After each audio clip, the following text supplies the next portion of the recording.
जिनकी दृष्टि उज्ज्वल है, ज्योतिर्मय है, उनके लिए क्या स्त्री और क्या पुरुष, क्योंकि उनकी दिव्य दृष्टि में लिंग भेद नहीं है। उनकी दिव्य दृष्टि लिंग भेद नहीं करती है।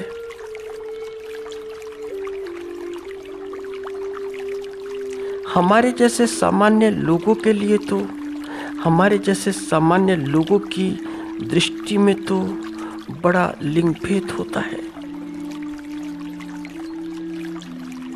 मगर उनकी दृष्टि में जैसी स्त्री वैसा ही पुरुष, दोनों समान समान। तो यही तो दिव्य दृष्टि है, और क्या।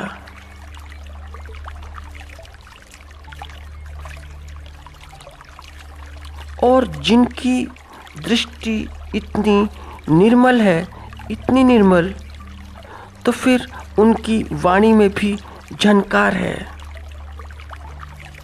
झनकार ऐसी वाणी में कि वाणी की झनकार से मन भी झंकृत झंकृत होने लगता है, मन भी झंकृत झंकृत करने लगता है। तो फिर मन भी पूरा पूरा तरंगित तरंगित हो उठता है, मन में भी तरंगे उठने लगती हैं।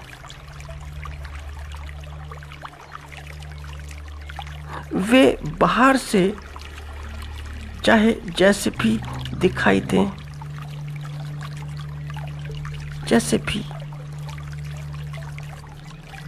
उनका बाहर से कैसा भी व्यवहार हो, जैसा भी हो, बाहर से उनकी शरीर की आकृति जैसी भी हो, कुछ भी उनका बाहर से हो, व्यापार हो या व्यवहार हो, बाहर का रूप रंग जो भी हो, किंतु अंदर से, आंतरिक रूप से, अंतर जगत से वे बहुत कृपालु होते हैं और बड़े बड़े करुणा से भरे होते हैं। ऐसे भरे होते हैं कि जैसे कि कोई सुराही या खड़ा शीतल जल से।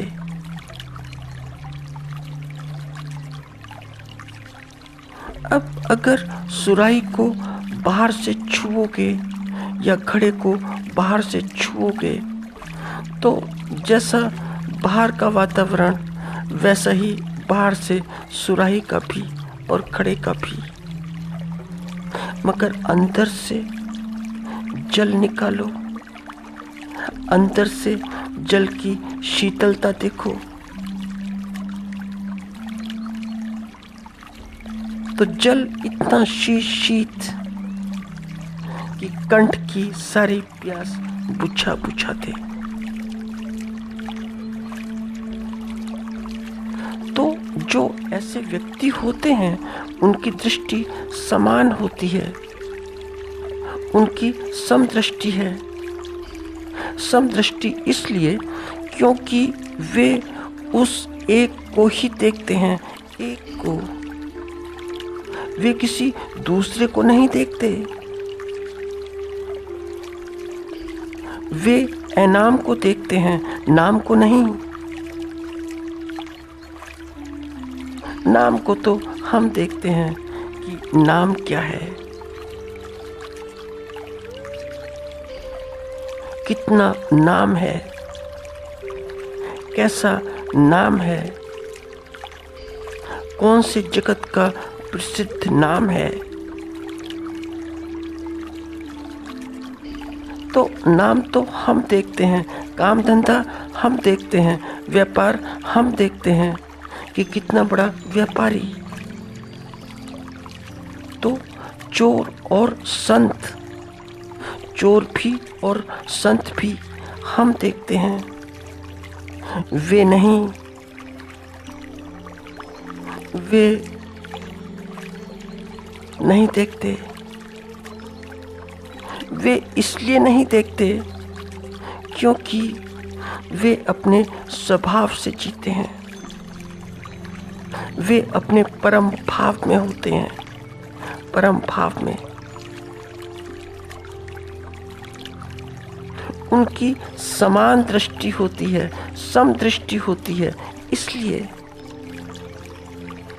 तो एक बार हुआ ऐसा कि एक ऐसे ही व्यक्ति थे, बड़े सरल, बड़े सहज, बड़े दयालु और कृपालु। तो रात का समय था, रात का। तो कोई चोर, रात के समय कोई चोर होगा, और काफी नामी कुख्यात चोर था, और पुलिस उसके पीछे पड़ी थी। तो हुआ क्या कि वह पुलिस की निगाहों से बचकर उनके घर में दाखिल हो गया, और कोई बहाना उसने बनाया, और बहाना बनाकर बोला कि बस रात्रि का विश्राम चाहिए और कुछ भी नहीं।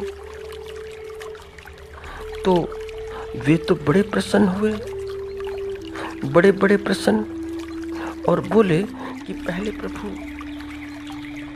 आप भोजन कीजिए। भोजन के बाद ही तो आपको नींद आएगी, बिना भोजन किए कैसे नींद आएगी। मैं आपका इतना सोने की व्यवस्था करता हूँ, इतना आप भोजन कीजिए, तो ही तो विश्राम होगा। तो चोर ने बड़े मजे से भोजन किया, और क्योंकि रात में विश्राम की बड़ी अच्छी व्यवस्था थी, तो लेट भी गया, सो भी गया। वह भी सो गया, और वह व्यक्ति भी जो साधु जैसा था, वह भी सो गया। तो जब चोर ने देखा कि वह भी सोया हुआ है, तो वह उठ गया, और उठने के बाद कुछ पात्र थे पूजा के, जो चांदी सोने के थे। उसकी दृष्टि वहां पड़ी, तो बस उसने सारे पात्र जेब में रख लिए, उसने चुरा लिए। और हुआ क्या कि सुबह साधु के जगने से पहले ही भाग निकला, भाग गया। तो भाग तो गया, भागा तो सही, लेकिन पुलिस ने फिर उसे पकड़ लिया, फिर धर दबोचा। और जब पूछताछ हुई तो उसने पुलिस को सच सच बता दिया कि ये पात्र पूजा के हैं, उस व्यक्ति के घर के हैं, मैंने वहां से चुराए हैं। तो पुलिस ले आई अपने साथ उस व्यक्ति के घर पर, और पुलिस ने इंक्वायरी करनी शुरू की। तो जब पूछताछ हुई तो वह व्यक्ति बोला कि नहीं, ऐसा कुछ भी नहीं, यह निरपराध है, इसका कोई भी अपराध नहीं है, इसको छोड़ दीजिए, इसे छोड़िए। दरअसल हुआ क्या कि ये पात्र इसे अच्छे लग रहे थे, तो मैंने ही उठा कर दे दिए कि तुम ले जाओ, अगर तुम्हें इतने अच्छे लगते हैं तो। अगर तुम्हें धातुएं इतनी अच्छी लगती हैं, अगर तुम धातुओं को जीवन से ज़्यादा महत्वपूर्ण समझते हो, तो ये धातु उठाकर ले जाओ, क्योंकि ये धातुएं मेरे किसी काम की नहीं।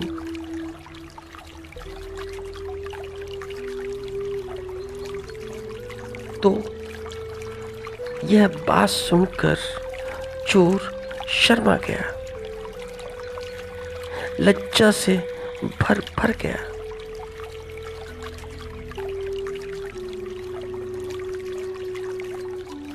और वह व्यक्ति वैसा ही रहा जैसा पहले था।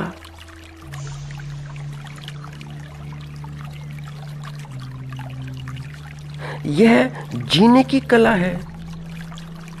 जीने की निर्भर करता है कि हम दुनिया में कैसे जीते हैं, हमारा दुनिया में जीने का ढंग क्या है।